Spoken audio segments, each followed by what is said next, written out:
ஆஸ்திரேலியாவில் நேற்று ஞாயிற்றுக்கிழமை இடம்பெற்ற அந்த துயரமான சம்பவம் உங்கள் எல்லாருக்குமே தெரியும். 2 பேர் துப்பாக்கிச்சூட்டு சம்பவத்தில் ஈடுபட்டிருந்தார்கள், தந்தையும் மகனும். 2 பேர் குற்றச்செயல்களில் ஈடுபடும் போது அங்கே ஒரு ஹீரோ ஒன்று வந்து நிறைய பேரை காப்பாற்றுறார், அஹமட் அல் அஹமட். அப்போ ஆஸ்திரேலியாவில் பார்த்தீங்கன்னு சொன்னால் 2 பேர் குற்றவாளிகள், ஒரு ஆள் ஹீரோ. அதே மாதிரி இங்கே பிரித்தானியாவில் ஒரு சம்பவம், அதில் பார்த்தீங்கன்னு சொன்னால் ஒருவர் குற்றச்செயலில் ஈடுபடுறார், இன்னும் ஒருவர் அவரை தடுத்து நிறுத்தி ஏராளமான மக்களுடைய உயிர்களை காப்பாற்றுறார். ஒரு குற்றவாளியும் ஒரு ஹீரோவும். எனவே இந்த 2 சம்பவங்களையும் சேர்த்து ஒன்றாக இந்த காணொளியில் விரிவாக விளக்கமாக பார்க்க இருக்கின்றோம். பல முக்கியமான சுவாரஸ்யமான தகவல்கள் இருக்கின்றன. தமிழடியான் வேர்ல்டு யூடியூப் சேனலுக்கு உங்கள் அனைவரையும் வருகவென அன்புடன் வரவேற்கின்றேன். வாருங்கள் காணொளிக்குள் போகலாம். ஆஸ்திரேலியாவில் நேற்று நடைபெற்ற சம்பவம் தொடர்பாக நேற்றே ஒரு காணொளி ஒன்று போட்டிருந்தேன். அதில் கிட்டத்தட்ட பெரும்பாலான தகவல்கள் எல்லாமே நான் சொல்லியிருக்கிறேன். அதில் விடுபட்ட சில தகவல்கள், மற்றது இப்போ கிடைச்சிருக்கிற பிந்தி கிடைத்திருக்கிற சில தகவல்களை பார்ப்போம். உயிரிழந்தவர்களுடைய எண்ணிக்கை அதிகரித்திருக்கிறது. இதுவரை 15 பேர் இதிலே உயிரிழந்திருக்கிறார்கள். எனவே இறந்தவர்களுடைய எண்ணிக்கை 15. படுகாயமடைந்து மருத்துவமனையில் அனுமதிக்கப்பட்டிருப்பவர்களுடைய எண்ணிக்கை 38 பேர் இன்னுமே தீவிரமான முறையில் சிகிச்சை பெற்று வருகின்றார்கள். இந்த சம்பவம் ஆஸ்திரேலியாவை மட்டுமல்லாமல் ஒட்டுமொத்த உலகத்தையும் உலுக்கி இருக்குது என்று சொல்லணும். உலகம் முழுவதிலும் இருந்து கண்டனங்களும் ஆஸ்திரேலியாவுக்கு ஆறுதல்களும் வழங்கப்பட்டு கொண்டிருக்கின்றன. பல நாட்டு தலைவர்களும் தொடர்ச்சியாக தங்களுடைய கண்டனங்களை வெளிப்படுத்தி கொண்டு வருகின்றார்கள். இதே வேளையில் இந்த சம்பவத்தில் ஈடுபட்ட 2 பேருமே பாகிஸ்தானை பின்புலமாக கொண்டவர்கள், தந்தையும் மகனும். தந்தையினுடைய வயது 50. அவர்தான் நேற்றைய சம்பவத்தில் கொல்லப்பட்டிருந்தவர். போலீசாருடைய துப்பாக்கி சூட்டுக்கு இலக்காகி அவர் அந்த இடத்திலேயே கொல்லப்பட்டிருந்தவர். ஆனால் நேற்று உடனடியாக வெளிவந்திருந்த தகவல்கள் அடிப்படையில் மகன் தான் கொல்லப்பட்டவர், தந்தை படுகாயமடைந்தார் என்று சொல்லப்பட்டது. ஆனால் அப்படி இல்லை, தந்தை தான் கொல்லப்பட்டிருக்கிறார். 50 வயது, சஜித் அக்ரம் என்றது அவருடைய பெயர். அவர் என்ன செய்கிறார் என்று சொன்னால் 1998ஆம் ஆண்டு ஸ்டூடெண்ட் விசால ஆஸ்திரேலியாவுக்கு போயிருக்கிறார். ஸ்டூடெண்ட் விசால போயிட்டு அங்கே படித்து அதுக்கு பிறகுதான் அங்க மேரி பண்ணித்தான் அவருடைய மகன் ஆஸ்திரேலியாவில் பிறக்கிறார். அவருடைய பேர் நவீத் அக்ரம். அவர் இந்த சம்பவத்தில் படுகாயமடைந்து போலீசாரினால் கைது செய்யப்பட்டு இப்பொழுது கஸ்டடியில் வைக்கப்பட்டிருக்கிறார். மருத்துவமனையில் சிகிச்சை பெற்று வருகின்றார். இதுதான் அவர்களுடைய பின்னணி. அதே நேரம் 2 பேருமே, தகப்பனும் மகனும் என்ன செய்யணும்னு சொன்னால் வீட்டில் இருந்து வரைக்குள்ள வீட்டில் போய் சொல்லிட்டு வந்திருக்கணும். வீட்டில் அதாவது மகன் தன்னுடைய அம்மாவுக்கு சொல்லியிருக்கார், தாயார் பேட்டி கொடுத்திருக்கிறார். ஆஸ்திரேலியாவிலிருந்து வெளிவர ஒரு பத்திரிகைக்கு இந்த நவீத்தினுடைய தாயார் பேட்டி கொடுத்திருக்கிறார். என்ன சொல்லியிருக்காருன்னு சொன்னால், நாங்கள் கடலுக்கு போகிறோம், நானும் அப்பாவும் கடலுக்கு போகிறோம், சும்மா ஒரு போட்டிங் கொண்டு போயிட்டு வர போகிறோம், படகு பயணம் கொண்டு போயிட்டு வர போகிறோம், நீங்கள் வீட்டில் இருங்கன்னு சொல்லி அந்த மாதிரி காய்ச்சி போட்டு தான் போயிருக்கார். ஆனால் தாங்கள் துப்பாக்கி கொண்டு வந்ததையோ இப்படி ஒரு சம்பவத்தில் ஈடுபட போறோம் என்றதையோ தாயாருக்கு சொல்லல. தாயாருக்கு பொய் சொல்லி போட்டு வந்திருக்கிறார்கள் என்று சொல்லப்படுகிறது. அவ பேட்டியில், ஆஸ்திரேலிய ஊடகம் ஒன்றுக்கு வழங்கிய பேட்டியில் இந்த விஷயம் சொல்லப்பட்டிருக்கிறது. இதுக்கிடையில் ஆஸ்திரேலியா முழுவதும் ஹீரோவாக போற்றப்படுகின்ற ஒரு நபர், அவர்தான் அஹமட் அல் அஹமட். ஆஸ்திரேலியா மட்டுமல்ல, உலகம் முழுவதிலும் இருந்து அவருக்கு நிறைய பாராட்டுகள் குவிந்த வண்ணமே இருக்கின்றன. அமெரிக்க ஜனாதிபதி டொனால்ட் ட்ரம்ப் கூட அவருக்கு தன்னுடைய பாராட்டுகளை வெளிப்படுத்தி இருக்கின்றார். ஏன்னு சொன்னால் மிக துணிச்சலான முறையில் அவர் செயல்பட்டு அவர் பேட்டி கொடுத்திருக்காரு. என்ன தெரியுமா, இப்போ ஹாஸ்பிட்டலில் அனுமதிக்கப்பட்டிருக்காரு. இப்போ நீங்கள் படத்தில் பார்க்குறீங்க, கட்டுக்கள் எல்லாம் போட்டுக்கொண்டு சிகிச்சை பெற்றுக்கொண்டு வாரார். இருந்தாலும் ஒரு ஊடகத்துக்கு பேட்டி கொடுத்துருக்கார். அவரையும் போயிட்டு முக்கியமான அரசியல் தலைவர்கள் எல்லாருமே போய் பார்க்கி நம்ம ஹாஸ்பிட்டலில் எப்படி இருக்காருன்னு சொல்லி. என்ன சொன்னால் அவர் ஹீரோவாக போற்றப்படுறது தானே. அப்போ அவர் ஒரு ஊடகத்தில் பேட்டியில் சொல்லியிருக்காருன்னு சொன்னால், தான் அந்த பிடிக்க போகைக்குள்ள, அந்த துப்பாக்கியை போய் பறிக்க போகைக்குள்ள தானும் சாப்பிட்றோன்னு நினச்சி கொண்டு தான் போனதாம். செத்தாலும் பரவாயில்லை, கொஞ்சம் பேரை காப்பாற்றுவோம் நினச்சி கொண்டு தானே தான் போனதாம்.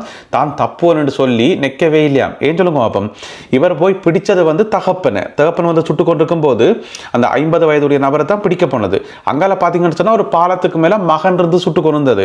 அப்போ தகப்பனை யாரோ பிடிக்கணும்னு தெரிஞ்ச உடனே மகன் திருப்பி சுடுறதுக்கான வாய்ப்புகள் இருக்கு தானே. அதோட ஒரு துவக்க பறிச்சு கொண்டு தனியாக தான் நிற்கிறார். தகப்பன் போய் அங்கால விழுந்துட்டார். அப்போ தனியாக நிற்கக்குள்ள டார்கெட் பண்ணலாம், என்ன இலகுவாக டார்கெட் பண்ணலாம். அப்போ அந்த மகன் நினைச்சிருந்தா அவரை சுட்டிருக்கலாம். ஆனால் அதுக்குள்ள என்ன நடந்ததுன்னு தெரியல. இருந்தாலும் தன்னுடைய உயிரை பணியம் வைத்துக்கொண்டு செத்தாச்சாரம் பரவாயில்லை என்ற மாதிரி தான் இந்த செயலில் ஈடுபட்டதாக அஹமட் அல் அஹமட் பேட்டி வழங்கியிருக்கிறார். இதுக்கிடையில் அவருக்கு நிறைய பாராட்டுகள் குவிஞ்சொன்றிருக்குது. அவருக்கு ஆஸ்திரேலியன் ஆஃப் த இயர் 2025ஆம் ஆண்டுக்கான சிறந்த ஆஸ்திரேலியர் என்ற ஒரு விருது கொடுக்கணும் என்று சொல்லி இப்போ சமூக வலைத்தளங்கள் எல்லாம் கிட்டத்தட்ட விருது கொடுத்த மாதிரியே எல்லாம் டிசைன் எல்லாம் பண்ணி அவருக்கு நிறைய அனிமேஷன்கள், போட்டோக்கள், ஏஐ வீடியோக்கள் எல்லாம் ரெடி பண்ணி சமூக வலைத்தளம் எல்லாம் அவர் ஹீரோவாக கொண்டாடப்படுகின்றார். அதே வேளையில் நேற்றைய சம்பவம் தொடர்பாக ஆஸ்திரேலிய போலீசார் மேலேயும் ஒரு குற்றச்சாட்டு முன்வைக்கப்படுது என்று சொன்னால், இந்த ஒரு சம்பவத்தை வந்து போலீசார் கையாண்ட விதம் வந்து பிழை என்று சொல்லி, அதாவது முதலாவது வந்து என்ன பிரச்சனை என்று சொன்னால், இந்த 2 பேருக்கு தானே சம்பவத்தில் ஈடுபட்ட 2 பேரும் அப்பாவும் மகனும், இந்த 2 பேரில் ஒரு ஆளை பற்றின தகவல் ஏற்கனவே ஆஸ்திரேலியா புலனாய்வு பிரிவுக்கு தெரியுமாம். அதாவது ஆஸ்திரேலியாவினுடைய புலனாய்வு பிரிவு ASIO என்று சொல்றது, ASIO அவர்களுக்கு முதலே தெரியுமாம். அவையின் ரெக்கார்டில் இருக்கிறாராம். அப்பாவோ மகனோ தெரியல, 2 பேரில் ஒரு ஆள் வந்து அவையின் ரெக்கார்டில் இருக்கணும். ஆனால் ஏன் கவனிக்காமல் விட்டதுன்றது முதலாவது கேள்வி. 2வது கேள்வி வந்து இந்த சம்பவம் சுட்டு கொண்டு கேட்கல போலீஸ் அந்த இடத்துக்கு வந்துட்டுது. வந்த உடனே குயிக்காக ரியாக்ட் பண்ணல, உடனடியாக வந்து அந்த தாக்குதலாளிகளை வந்து மடக்கேல் என்று சொல்லப்படுகிறது. ஏன் அதில் டிலே ஆன என்று சொல்லி தெரியல. அது சம்பந்தமான விசாரணைகளும் ஒரு பக்கம் போய்கொண்டிருக்குது. போலீஸ் ஆஃபீஸர்ஸ் வந்து ரெடியாக இருக்கலையா, தயாராக இருக்கலையா என்று சொல்லி ஒரு கேள்வி ஒன்று முன்வைக்கப்படுகிறது. எனவே அது சம்பந்தமான விசாரணைகளும் நடந்து கொண்டிருக்கும். நேற்றைய இந்த சம்பவம் தொடர்பாக பரந்துபட்ட அளவிலான விசாரணைகள் முன்னெடுக்கப்படுவதாக சொல்லப்படுகிறது. அதே வேளையில் ஆயுதங்களை கையாள்வது சம்பந்தமாக இனி சட்டம் வந்து மிக கடுமையான இறுக்கமான சட்டம் கொண்டு வரப்படும் என்று சொல்லி ஆஸ்திரேலியாவினுடைய பிரதமர் சொல்லியிருக்கார். ஏற்கனவே ஆஸ்திரேலியாவில் வந்து ஆயுதங்கள் சம்பந்தமாக இறுக்கமான சட்டம் தான் இருக்குது. இப்போ அமெரிக்கா மாதிரி எல்லாரும் ஆயுதங்களை கொண்டு திரியலாம் என்று சொல்லி அப்படி இல்லை. ஆஸ்திரேலியாவில் ஜென்ரலாகவே வந்து இறுக்கமான சட்டம் தான். அந்த சட்டம் வந்து இன்னுமுமே இறுக்கப்பட போகுது என்று சொல்லி இப்போ சொல்லப்படுகிறது.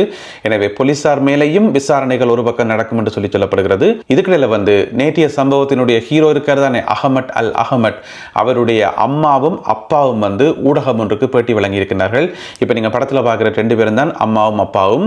அவ என்ன சொல்லி நம்ம சொன்னால், தங்களுடைய பிள்ளை வந்து மகன் வந்து எப்போவுமே வந்து ஒரு துணிச்சலான ஆள் தான், எல்லா விஷயங்களையும் வந்து துணிஞ்சு செய்யக்கூடிய ஒரு ஆள் தான், எப்போவுமே வந்து ஒரு வீரமாகவே சின்ன வயசுலேருந்து வளர்ந்துக்காருன்னு சொல்லியும், அந்த இடத்துக்கு ஏன் போக வேண்டி வந்தேன்னு சொன்னால், பேசிக்காக வந்து அவர் ஒரு பழக்கடை வியாபாரி, அவர் ஒரு பழக்கடை வச்சுக்கார். ஆனால் நேற்று பின்னேரம் அந்த இடத்துக்கு ஏன் போனவர் என்று சொன்னால், காஃபி வண்ட போனவராம். ஈவினிங் டைமில் காஃபி குடிப்போம் என்று சொல்லி அங்கிருந்த கடையில் வந்து காஃபி வண்ட போயிருக்கிறார். அப்படி போகைக்குள்ளதான் இந்த ஒரு சம்பவத்தை கண்டுட்டு உடனடியாக செயல்பட்டு பல பேருடைய உயிரை காப்பாற்றியிருக்கின்றார் அஹமட் அல் அஹமட். இது ஆஸ்திரேலியா சம்பவம். அடுத்த சம்பவம் பிரித்தானியாவில் நடைபெற்ற ஒரு சம்பவம். இன்றைக்கு டிசம்பர் மாதம் 15ஆம் தேதி திங்கட்கிழமை லிவர்பூலில் இருக்கக்கூடிய கிரவுன் கோர்ட் என்று சொல்லப்படுற ஒரு நீதிமன்றத்தில் வந்து ஒரு வழக்கு ஒன்று நடந்தது. இந்த வழக்கு வந்து இன்றைக்கும் நாளைக்கும் நடக்கும். 2 நாட்கள் கொண்ட வழக்கு. முதல் நாள் இன்றைக்கு நடந்து முடிஞ்சுது. எதுக்காக இந்த வழக்கு என்று சொன்னால், இந்த வருஷம் மே மாதம் 26ஆம் தேதி திங்கட்கிழமை, அது வந்து ஒரு பேங்க் ஹாலிடே மண்டே அன்னைக்கு வந்து லிவர்பூல் நகரத்தில் வந்து மிகப்பெரிய ஒரு துயரமான சம்பவம் ஒன்று நடந்தது. என்னென்னு சொன்னால், லிவர்பூல் பிரீமியர் லீக் போட்டிகள் நடந்தது தானே, அந்த போட்டியினுடைய வெற்றியை கொண்டாடுறதுக்கு பல்லாயிரக்கணக்கான கிரிக்கெட் அந்த வெற்றியை வந்து கொண்டாடுறதுக்கு பல்லாயிரக்கணக்கான உதைபந்தாட்ட ரசிகர்கள் வந்து லிவர்பூல் நகரத்தில் வந்து கூடி வெற்றி களிப்பில் ஈடுபட்டு கொண்டிருக்கக்குள்ள, அந்த வெற்றியை வந்து செலிப்ரேட் பண்ணி கொண்டிருக்கக்குள்ள திடீரென்று கூட்டத்துக்கு நடுவில் ஒரு கார் ஒன்று புகுந்து எல்லாரையும் இடித்து தள்ளி மிதித்து கொண்டு போய் அதில் வந்து 130 பேர் காயமடைந்தார்கள். தெய்வாதீனமாக யாருமே உயிரிழக்கையில். இந்த சம்பவத்தை செய்தவருடைய பேர் என்னென்னு பார்த்தீங்கன்னு சொன்னால் போல் டோயில் 54 வயது. இப்போ நீங்கள் படத்தில் பார்க்குற இவர் தான். இவருக்கு என்ன வருத்தமோ தெரியல, என்ன குழுக்குணமோ தெரியல, கார் எடுத்து கொண்டு போய் ஆக்களுக்குள்ளே கொண்டே மோதி தள்ளி இடித்து தள்ளி அதில் 130 பேர் காயமடைஞ்சது. என்ன காரணம்னு பார்த்தீங்கன்னு சொன்னால், ஃபோர்ட் காரினுடைய கேலக்ஸி டைட்டானியம் அந்த காரில் தான் கொண்டு இடித்து தள்ளினவர். அதுக்கு பிறகு பார்த்தீங்கன்னு சொன்னால், அவர் வந்து கைது செய்யப்பட்டு அவர் மேலே 31 குற்றச்சாட்டுகள் முன்வைக்கப்பட்டிருக்கிறது. அது சம்பந்தமான வழக்கு தான் இன்றைக்கு நடந்தது. இன்றைக்கும் நாளைக்கும் நடக்கும். நாளைக்கு பின்னேற கைக்கு வந்து அவருக்கான தீர்ப்பு வழங்கப்படும். எனவே இன்றைக்கே நீதிபதிகள் சொல்லிட்டோம், ஒரு பெரிய சிறை தண்டனைக்கு தயாராக இருக்க சொல்லி இன்றைக்கே சொல்லியாச்சு ஆளுக்கு. எனவே இவருக்கான தண்டனை வந்து ஒரு பெரிய தண்டனையாக இருக்கும், பெரிய ஒரு தீர்ப்பாக இருக்கும் என்று சொல்லி எதிர்பார்க்கப்படுது. எனவே நாளைக்கு தான் தெரியும் நீதிமன்றம் என்ன விதமான தீர்ப்பை வந்து கொடுக்க போகுதுன்னு சொல்லி. ஏற்கனவே இப்போ அண்மை காலமாக யூகேல வந்து இந்த மாதிரியான வன்முறையில் ஈடுபட்டார்களுக்கெல்லாம் பார்த்தீங்கன்னு சொன்னால் 40 வருடங்கள், 50 வருடங்கள், 55 வருடங்கள் என்று சொல்லி நீண்ட கால சிறை தண்டனை எல்லாம் வழங்கப்பட்டது கிட்டல்ல. எல்லா சம்பவங்களை பற்றியும் அது சம்பந்தமான வழக்கு விசாரணைகள் பற்றியும் கொடுக்கப்பட்ட தண்டனைகள் சம்பந்தமாகவும் நான் வந்து ஏற்கனவே காணொளிகள் போட்டிருக்கிறேன்.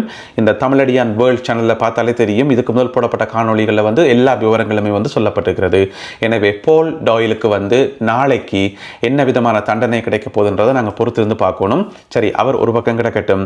இதுக்கிடையில் இந்த சம்பவத்திலையும் ஒரு ஹீரோ ஒரு ஆள் இருக்கிறார். யார் அந்த ஹீரோன்னு சொன்னால், அவர் வந்து முன்னாள் இராணுவ வீரர், அதாவது பிரித்தானியாவினுடைய கடற்படை இருக்குத்தானே, கடற்படையைச் சேர்ந்த முன்னாள் கடற்படை அதிகாரி ஒரு ஆள் வந்து அந்த கூட்டத்தில் வந்து செலிப்ரேட் பண்ணுறதுக்கு போயிருக்கார். போய்க்குள்ள பார்த்தா ஒருத்தர் வந்து கார் எடுத்துக்கொண்டு அரம்புறமாக இந்த மாதிரி வாரார்.